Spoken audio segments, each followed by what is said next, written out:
Hi, I'm Dustin. In 2006, I started Revere Glass with my wife Rita to share the art of glass pipes with the world. Here in Berkeley, as in other parts of the world, we're lucky enough that cannabis prohibition is coming to an end. Throughout my life, I've used cannabis to control my epilepsy, and I, like many others, find glassblowing and cannabis to be therapeutic. Through glassblowing and cannabis culture, I hope to change the world one pipe at a time. Hey guys, welcome back. I'm Kevin here with Dustin, and this week we're going to check out a little bit of a different technique, the disc flip. Dustin draws us Jake the dog to check it out. Yep, man, we wanted to go for a dab venture time, so we drew Jake on the disc flip. Disc flip is a really cool technique, and it's about a very simple thing, like taking a drawing and just putting it on glass. Mm-hmm. All you have to do is make a sphere, which we already do, and use some of your drawing skills, and you can totally do that. Like I said before, I'm okay at some of these techniques. I just want to kind of get it across to you guys, who some of you guys have really high level drawing ability. Over the years, some people have come through Revere Glass that have had that ability, like Sir Rainbow Puntington Wigwag. Punty? Yep. Exactly. Well, congratulations, Punty, man. You're at the top of the industry, and you're an amazing artist. So thanks a lot for starting here at Revere Glass. When he was here, he just was starting, never tried it before, and I would make some discs for him, and he would just draw on them. And just incredible, like really good drawing skills, yep. And that's a way to take your drawing into another medium. Yep, you can see some of the pieces that he has here, and what he did while he was here, because we have some of those pieces that we can show you guys. And now he's doing really cool stuff, collabing with everybody, and cool. Definitely taking the drawings to the top. Well, what are we dabbing on today, Kevin? Ooh, we had all kinds of really good stuff. I'm really digging this Durban by Golden Ratio Extracts. It's such a good flavor, and it just lingers in your mouth. You're like, tasty. Nice. I have some this lemon skunk. I'll show you guys here. Amazing. It's like really transparent and really lemony, like tastes like lemon candy and stuff. Super strong too. Yeah, really potent. Really potent. We've been having a lot of fun in the online classes, working with the guys, and we're starting some studio time, so checking out what they're working on, maybe what's best to improve on, work on week to week. Yeah, it's been really fun, and it's really affordable, so any of you guys who have a lot of questions, it's a great forum to do that, and you can be around other people from all over the world that are in exactly the same position. It's really cool. Absolutely. We've been having the advanced classes on Tuesdays and the intro classes for like setup and stuff on Wednesdays once a month, so just shoot an email to online@revereglass.com and get you some info. Awesome.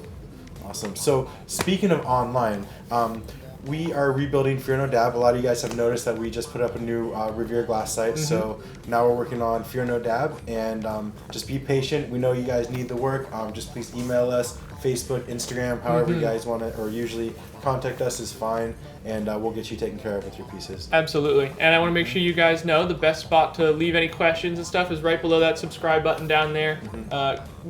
Questions for the videos are the best because it's easy to answer, kind of longer form questions, and everybody else gets to hear the answer too. Yeah, that's exactly right, man. It's really important that we have these questions.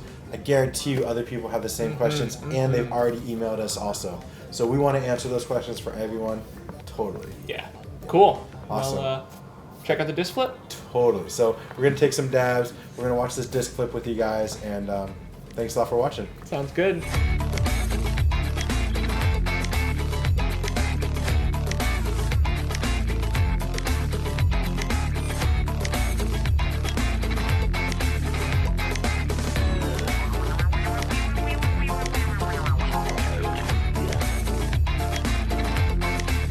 This week you're going in on that Me Tube we had last week out on the table. Got some Marini faces all over it. Yeah, I loved making that. It was super fun. It's a new thing I've been working on with the Marinis. So you're just going to go in and prep up a blank to start here.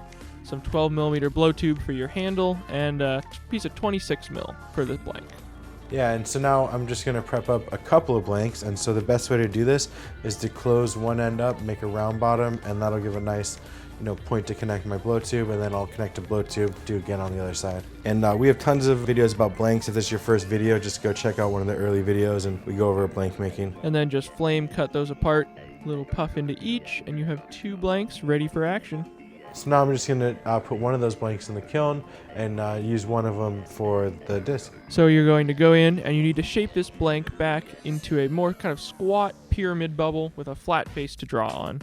So that's going to be our disc, which is, part of the name, the disc flip. So I'm going to heat up the whole thing, blow it out. It's going to thin out the top, kind of even out the walls, and then drop it down. It's going to make that disc. Focusing your heat on the front, a little marver to even the walls, and a puff to blow it out.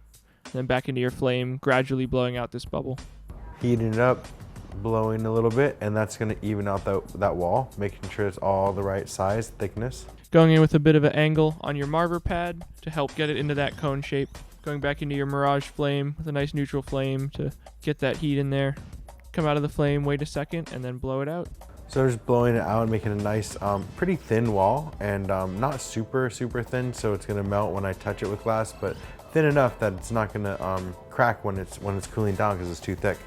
So now you're going to go in and prep up some stringers to draw with. If you're going to make a bunch, maybe you want to prep your stringers first, make a couple bubbles, have them in the kiln, all ready to kind of draw in an assembly line fashion. So now we're just going to decide what sizes of stringers that we want. So if we want thick ones, we just pull it down a little bit. If we want some thin ones, we pull it down quite a bit. So just pulling down this black to use for outlines, things like that. And then you're going to pull down your crayon yellow. And this is the kind of golden yellow, not the acid yellow. It's definitely good to have different size stringers, and the yellow is a little bit more of a fill color, so we're going to leave that a little bit thicker. So you're going to go in and start drawing, and you want to make sure to always look at your picture when you're drawing. So yeah, you want to definitely look at what you draw a lot, and then look back at what you're drawing. You look up, look at the object, and look back at what you're drawing.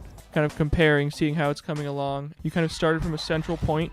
You're going to build a base you can build the rest of your face off of, and you're using your graphite shaper to go in and move your lines around just the littlest bit. You don't get very much movement once they're on the glass, but you can kind of clean up any edges. So the flame I'm using has Lynx inner oxygen and Lynx propane, and Mirage outer oxygen on, and that's creating a really nice sharp flame. And that's a little bit tricky of a flame. We're going to go over again in more detail on bench tricks. If you got that, awesome. So you're pointing that flame just where the stringer is coming into contact with the glass, and really moving the piece around to direct that flame.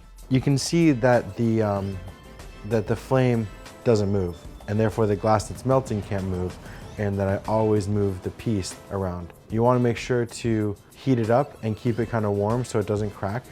Those little stringers on the thin glass still will have a tendency to want to either pop off or crack your bubble. So now that you've drawn kind of the center of Jake's face, the outlines there, you're going to draw his eyes on. And you need to be drawing in reverse order from what you want to see at the end. Yeah, I needed a little bit more white, and you can see that I just attached a cold seal to some of the black, and that gave me a little bit thinner piece of white that I'm going to be able to use for those eyes. So you're just going to go in here and adjust back to your precise flame, and that'll let you draw those eyes on.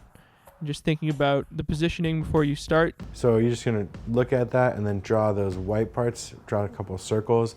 And they're not full circles, they're just covering over that black a little bit. You kind of have to think about how the glass will look once you flip it over, the layers will look once you layer it on. And since the white is all the way at the front of the final picture, we need to draw it on first. So I'm just using my graphite tool to help shape that out, make that a little bit rounder. Going in to fill in here with your stringer.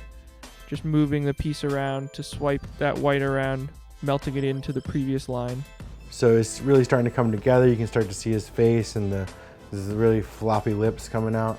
Heating it up a little bit, flashing some Mirage flame on there, just making the rest of his eye sockets there, working your way around.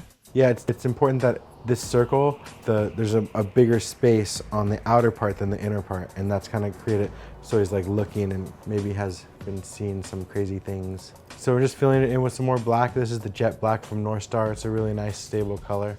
Now you're using your Glass Alchemy crayon yellow, going to fill in some of his fur tone, I guess. Yeah, it's pretty cool. Mountain Glass just sent us a bunch of these colors to test us out, and there were some new yellows and stuff that we were experimenting with. You're holding the stringer maybe 2 or 3 inches away there, making sure you have a nice amount of control and not putting too much torque. You don't want to crack your stringers, pop them off, which will happen occasionally. So I'm just going in now with some more yellow, and that's going to fill in the areas of the outline. Putting it in between the outlines of his face, and you can overlap your lines a little bit since the black is underneath the yellow, and it'll show through, and that's kind of how you get those nice clean transitions between colors. So now that you have filled in all your detailed outlines, you're going to just start filling in the rest of the facial area. So we're just, again, putting in more of this great yellow. It's really smooth. It's not really bubbling. They've developed this color a lot over the last 5 or 10 years. Right, we're just working with this stringer not encased like we did in the cadmium video. This is just pure crayon yellow. Heating it up and puffing it out a little bit. Giving it a little heat, and now going back in to keep filling in the rest of the area. And now, we know Jake doesn't really have boundaries per se. He could be as big a disc flip as you want, but for the ease of the video, I think you may want to draw an outline here, decide how much you want to fill in. Exactly, and this will give us a good point to cut from. And also, when you guys are doing disc flips, and especially sacred geometry disc flips, you're going to want to be able to contain that sacred geometry. Going in, and now you can just fill in all that area inside your yellow line. Just working your way around, making sure not to heat the bubble too much. You don't want to collapse it or anything. So going back in there to try to fill in any areas that we missed and fill in any and all clear areas. Just need a little bit more yellow stringer, so just cold seal up to his nose, pull it out. You can flame cut off and tap that cold seal end off, and ready to finish drawing. So now we're just filling it in, almost done. Just last little areas there. So once you have this pretty much filled in, what you want to do is start to put it on a bigger heat and then melt it in, and that'll show you where some of the gaps are, if there are any, in between your color. That'll let them start to flow together, reveal any clear that has snuck out. You can really see Jake's face in there. You can see on the reverse side how it's a nice clean image. Rolling on your marver, giving a little puff to make sure the walls stay even. Now you'll fill in any gaps. Heating it up, just applying some more yellow, filling in any gaps. You want to make sure there's no clear visible there, because that'll mean you'll be able to see through the disc flip in the end. And now it's ready to be melted in. Just heating that face, melting all those lines in, giving a little puff to keep your walls even. So now I'm just going to heat in any area that I've missed. And once that's cooled down a little bit, you want to use a precision flame to puff out one side. And that's going to create a space for you to stick some scissors in and start trimming it. So you're going to focus a nice precise lynx flame here. Start cutting your way around for the flip portion of the disc flip. Yeah, this is one of the funnest parts for me. It's almost like opening up a geode. Going around here, going back into your flame, then cutting with your scissors, working your way around, and you're going to leave a little tab of glass at the end where you'll be able to fold it out. So I'm just heating up really sharp, but keeping the rest of it cold. And then there's going to be a little connection that's about 5 to 10 millimeters, and that's going to hold it on there while I flip open the face. Opens right up like a clamshell, and there you can see the really nice clean disc flip. Now you're going to take a punty, and you'll punty up and flame cut off. We're heating up the punty and just going to attach right on the center of his nose. And then going into that connection point, still left there to cut it off. Make sure it's straight on your punty, and now you're going to use your shears to trim off some of that glass. Just kind of one layer of the glass there, and that's going to leave me able to decide what we do with this. There's so many things that we could do with this disc. We can put it on the other side of a disc and make a hollow disc for a piece, a belt buckle, a pendant, anything. So you guys can switch punties to the other side if you want. I'm going to do that just so I can show you guys what it looks like from the face. It'll let you make sure you don't cut in too far if you have a more complicated drawing. Now you're going to heat around the edge and start trimming with your shears. So I'm heating it up kind of with a precision hot flame and just slowly going around. And you can see that glass curl around, so you don't want that to touch the piece that you're working on. So if it gets too long, starting to flop over, you can just snip it off and then go back in for your cut. Heating the edge to make sure it's nice and smooth, melted in.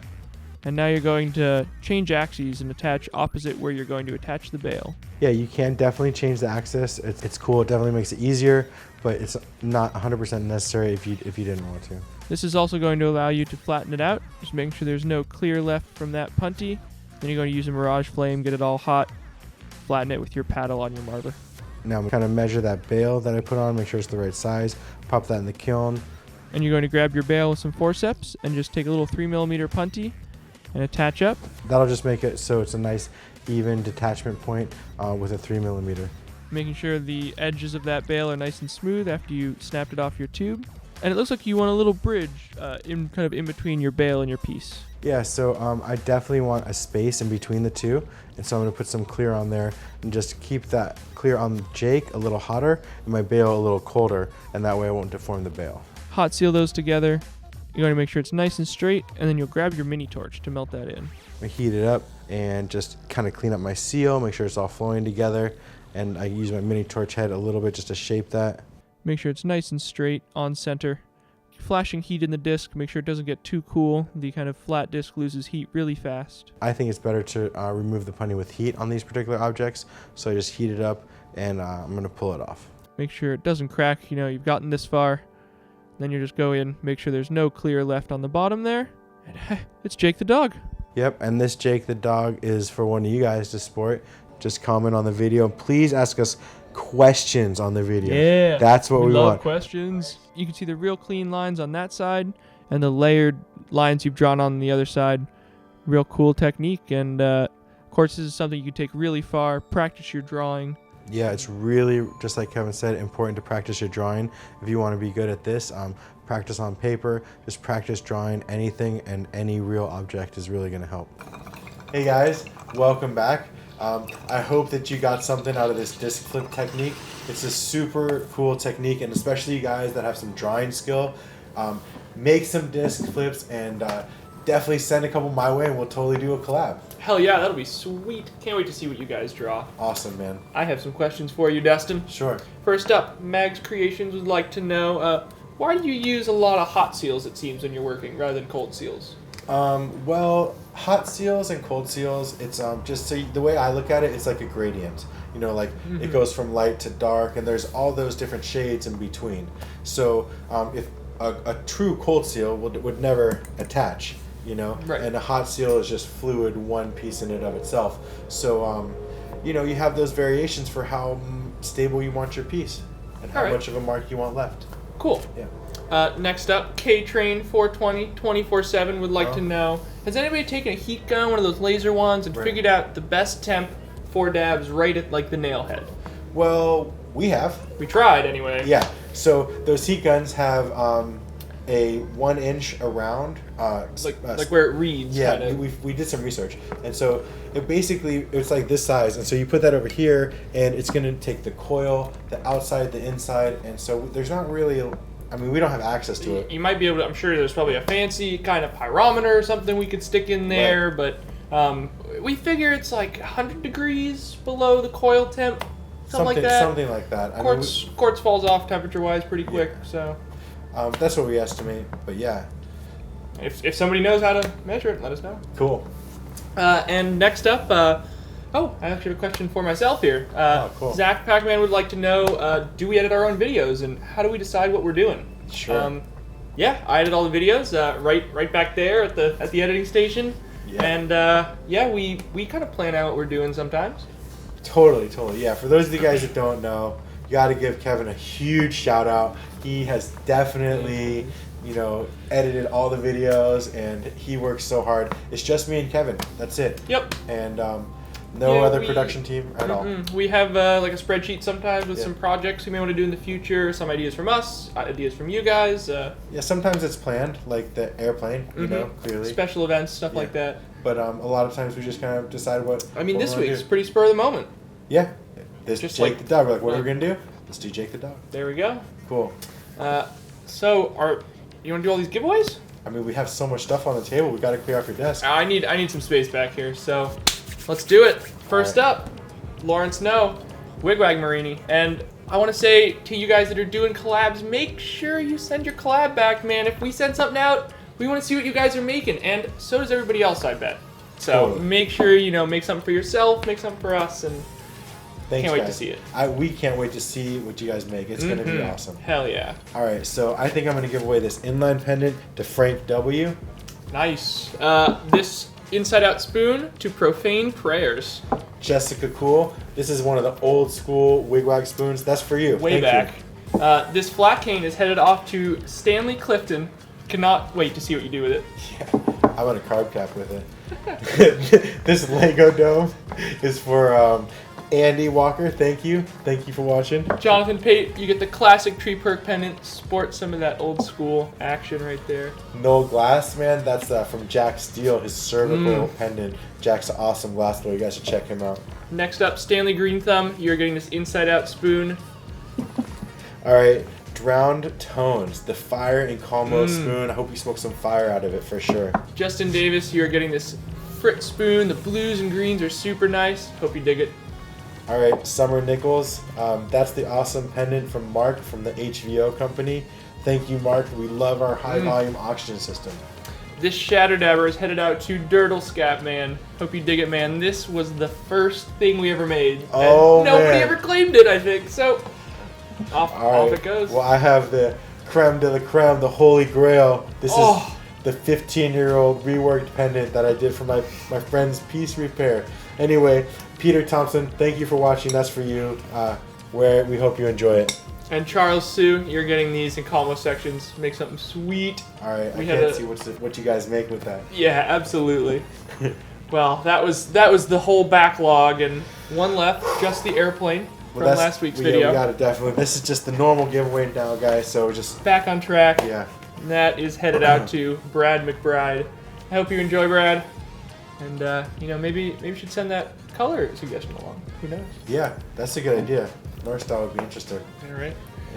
Cool. I think we need a dabber too, and Totally. see you guys next week. Thanks, guys. See you soon.